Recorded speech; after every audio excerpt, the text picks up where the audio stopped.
Çölün ortasında, denizin esamesi bile okunmayan bir coğrafyada devasa bir gemi inşa etmeye kalkan birine, etrafındaki herkesin deli gözüyle bakması işten bile değildi.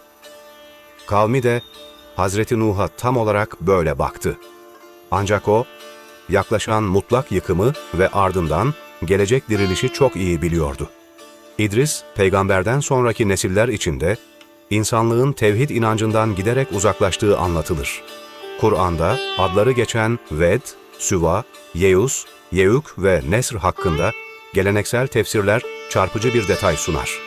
Bu isimlerin başlangıçta saygı duyulan salih kimselere ait olduğu, ancak zamanla onların anısına yapılan tasvirlerin putlaştırılarak tapınma nesnelerine dönüştüğü aktarılır.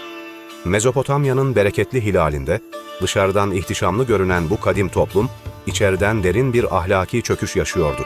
Nuh'un gönderilişi ve çağrısı yalnızca bireysel bir inanç daveti değildi.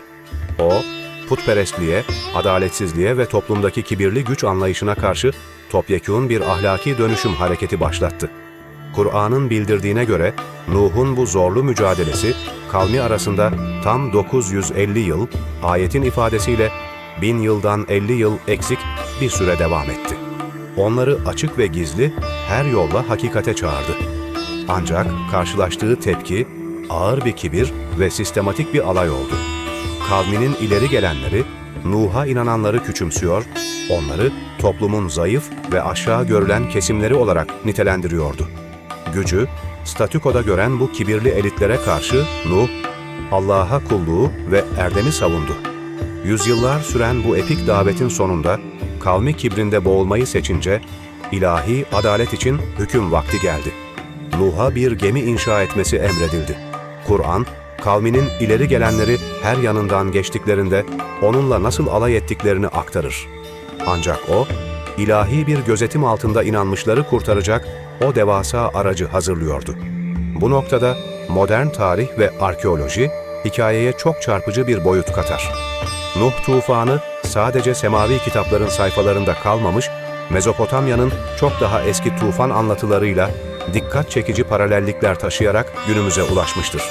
Sümer geleneğindeki Ziusudra, Babil kayıtlarındaki Atrahasis ve ünlü Gılgamış destanındaki Utnapiştim karakterleri, tufandan kurtulan efsanevi kahramanlardır.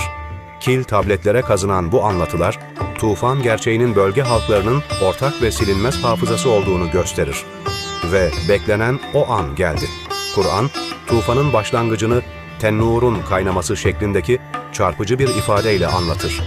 Tefsirlerde bu ifadenin geleneksel bir ekmek fırınından suların fışkırması mı, yoksa suların genel olarak coşup yükselmesi mi olduğu konusunda farklı yorumlar vardır. Nasıl gerçekleşmiş olursa olsun, bu ilahi işaretle birlikte göğün kapakları açıldı ve yerden sular fışkırdı. Yeryüzünü büyük ve hırçın bir tufan kapladı. Bu tufanın sadece o inkarcı kavme ait bölgesel bir ceza mı, yoksa tüm dünyayı kaplayan küresel bir felaket mi olduğu günümüzde alimler arasında hala tartışılan bir konudur. Kesin olan tek şey o kibirli medeniyetin sulara gömüldüğüdür. Bu felaketin tam kalbinde tarihin en sarsıcı aile trajedilerinden biri yaşanıyordu. İlahi adalet, kan bağı veya statü tanımıyordu. Kur'an'ın bildirdiğine göre Nuh'un eşi iman edenlerden olmamıştı. Dahası Nuh, devasa dalgalarla boğuşan kendi öz oğlunu gördü. Bir babanın çaresizliğiyle ona gemiye binmesi için seslendi. Fakat oğlu kibrinden ödün vermedi. Kendisini sudan koruyacak yüksek bir dağa sığınacağını söyledi. Göz açıp kapayıncaya kadar aralarına giren dalga, gerçeği acı bir şekilde kanıtladı. İlahi karar karşısında hiçbir dağ yeterince yüksek değildi. Suların arındırma görevi bittiğinde gök suyunu kesti ve yer sularını yuttu. Kur'an, geminin Cudi Dağı'na oturduğunu haber verir. Kapaklar açıldığında yeryüzüne düşen ilk ışık, inananlar için yepyeni bir şafağın müjdecisiydi. İslam geleneğinde tufanın bitişi ve geminin karaya oturuşu ile kültürümüzdeki Aşure günü arasında çeşitli rivayetler aktarıla gelmiştir. Gemide kalan son erzakların birleştirilip ilk yemeğin yapıldığına dair anlatılar, asırlardır şükrün sembolü olarak kültürümüzde yaşatılır. Ancak bu kültürel detayın Kur'an tarafından doğrudan doğrulanmış bir bilgi olmadığını da eklemek gerekir.